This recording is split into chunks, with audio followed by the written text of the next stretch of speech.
গেল ভয় নিয়ে কথা। সেকেন্ড যেই সাকসেস কিলার সেটা হচ্ছে স্কেপটিসিজম, অর্থাৎ যে কোনো সংশয়বাদিতা। স্কেপটিসিজমের বাংলা হচ্ছে সংশয়বাদিতা। সংশয়বাদিতা কিন্তু খুব ইম্পর্টেন্ট স্কিল। আপনাকে অনলাইনে একজন এসে বলল আমার কোর্স করলে আপনি মিলিয়নিয়ার হয়ে যাবেন, আপনি কি সংশয় করবেন না? আপনি কি একটু স্কেপটিক হবেন না?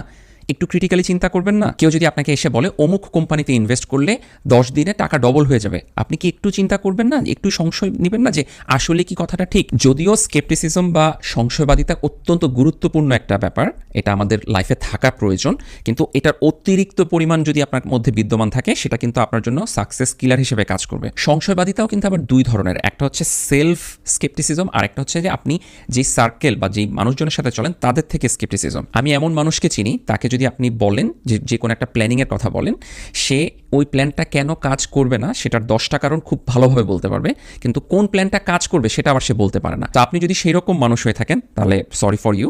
আবার আপনি যদি সেই রকম মানুষের সাথে মেশা শুরু করেন যে যারা শুধু আপনাকে বলতে পারবে যে কেন আপনার ক্যারিয়ার প্ল্যান বা একটা ব্যবসার প্ল্যান ব্যর্থ হবে সেটার 10টা কারণ বলতে পারে, কিন্তু কিভাবে সেটা সফল করা যাবে সেই ব্যাপারে কিছু বলতে পারে না, তাহলে প্লিজ অ্যাভয়েড দ্যাম।